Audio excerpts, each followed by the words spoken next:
Hey guys, Peter here to tell you about the latest from Wolf Shadowland, out April 1st on Century Media Records. This album has 11 tracks, 55 minutes in length, and this is the band's 9th full-length studio album. They are a Swedish heavy metal band. Now, as far as the design goes, this album feels a little bit like a funnel. The experience that you have at the beginning feels a lot wider, and then it starts to become narrow as you progress. So while the record has the sense of two sides, the two sides are not clearly defined in terms of where one ends and where the other one starts. It has more of a morphing aspect to it. It doesn't have a negative impact on the playability. The album still has great flow, very connected. It's an album that's very engaging from start to finish. And when you look at 55 minutes, the record doesn't feel like 55 minutes. It feels a lot shorter, which speaks volumes to the overall design and overall playability that the album has. As far as sound, this album brings forward two bands. Think about Iron Maiden, think about Merciful Fate. This record really takes the best out of those two, blends them in one, and then it adds power metal into the mix. That's the best way to describe it. It has some old school elements in the mixing, in the sound, in how it comes across, but it's an album that always has a big drive, a big sound, big power, and it feels memorable. It's hooky, it has great melodies, it's very catchy, is an earworm. It's a record that just always feels engaging. It feels engaging from song to song, and it sounds engaging within the songs themselves.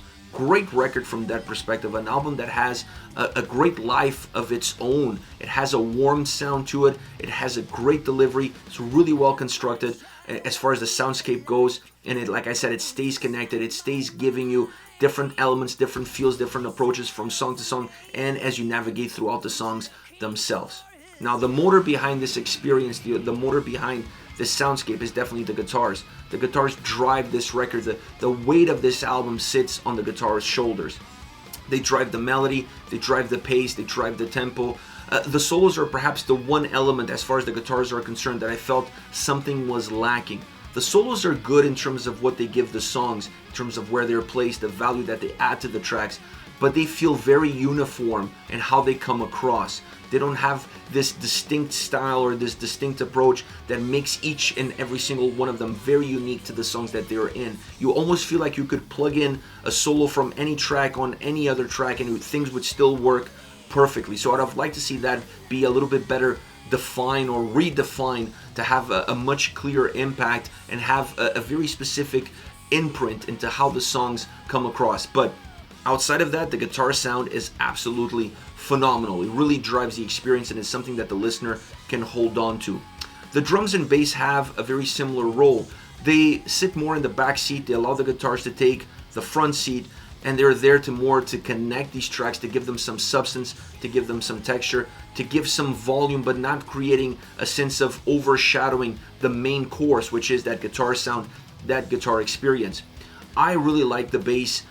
From the two, I like the bass more because it felt more connected, it felt groovier, it had more of a direct impact. The drums didn't have that same feel, even though they still had a strong presence throughout the entire soundscape. They didn't have that strong feel like you're going to get from the bass. The bass really pops on this album and becomes something that adds a little bit of darkness at times. It adds a little bit of grooviness. It just gives a little bit more of a morphing aspect. It gives it a little bit more movement. The drums feel more stagnant. They feel more compact in their approach, in their execution from start to finish, so they don't necessarily jump on into the forefront as a memorable element of the overall soundscape of this record. Now, what's really memorable about this record? The vocals. Phenomenal vocal performance from start to finish. I don't know what else I can say. I mean, a lot of the darkness of this record is really represented by the vocals and how they come across. The tone is phenomenal, the delivery is phenomenal, the way the songs move and the vocals move with it is just outstanding. It's definitely one of the highlights of this record. It's one of those highlights that never becomes a low light, or there's never really anything negative to point out. They stay super consistent in terms of the quality and what they offer from beginning all the way to the end of the record. Now, all around, this is an amazing album. It has a magnificent blend. Anytime you can listen to a record and the songs give you different experiences, give you different genres, or even different influences, is something that you're always going to go back to because it feels fresh. It feels fresh with every single track. It feels fresh at every single turn, with every single second. And this album is all about that, and that's what makes it so hooky. That's what makes this album so memorable. That's what makes it so catchy. So I was really blown away by the overall quality, by the overall sound, by the overall execution, and those vocals are something that I'm always going to come back for more, because I just absolutely love what they give. The sound, the presence, the atmosphere, the vibes, the moods, just phenomenal record all around. As far as favorite songs are concerned, I want to start off with Evil Lives, a power-driven track, great tempo.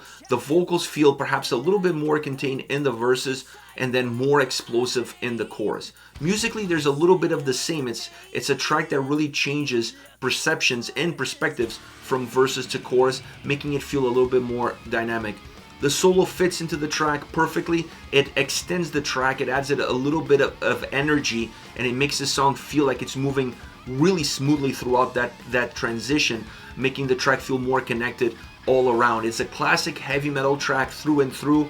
It has some power metal elements in it, but those power metal elements don't really offset how much of classic heavy metal this song is all about. They just give them a little bit of spice. It gives the song a little bit of flavor, but that's all about it. Next we have Seek the Silence. This is my favorite song on the record. I could listen to this song on loop for hours and hours and hours. It has a dark undertone.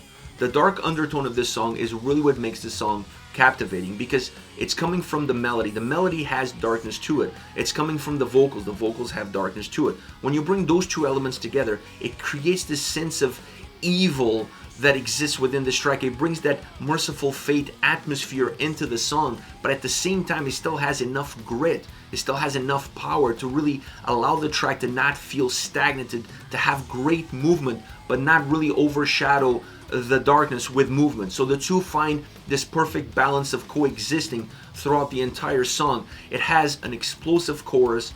The chorus feels really bombastic musically and vocally, and that makes the song feel even catchier, even more hooky.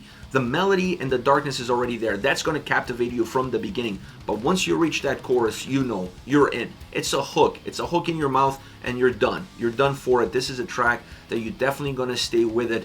Doesn't matter where you go. This track stays with you. You're going to sing this chorus. It's going to come back to you. It's going to be in the back of your brain as you're listening to other music. It just has all these right elements at the right time, with the right amount, in the right place. Such an incredible, memorable track. I just love Seek the Silence. It's just a phenomenal song inside a phenomenal album. Last but not least, you have Exit Sign. This is more power metal. So while Evil Lives felt more like a classic heavy metal song with power metal elements, Exit Signs feels more like a power metal song with classic heavy metal elements. That's how it comes across. It's ripping through from the beginning all the way to the end, musically and vocally. It's a song that has high octane, has great movement, great flow. There are some backing vocals in the chorus that add a nice touch. It allows the song to break from the pack, to feel very different, to feel very unique. It adds volume to the vocals without necessarily changing the approach, the tone, the delivery to them. So I like this style, I like this feel, because you can have a very similar song style, song construction, even sound approach, but just by changing those vocals, just by adding a little bit of backing vocals in that chorus, your perception of the track completely changes, because it's something that becomes very unique, very specific to this song, and that allows this song to really jump out and become memorable all around. This is it. Wolf, Shadowland, out April 1st on Century Media. Let me know your thoughts on the band, on the album, on the singles. Use the comment section below. I'll be reading those and getting back to you. Take care, guys.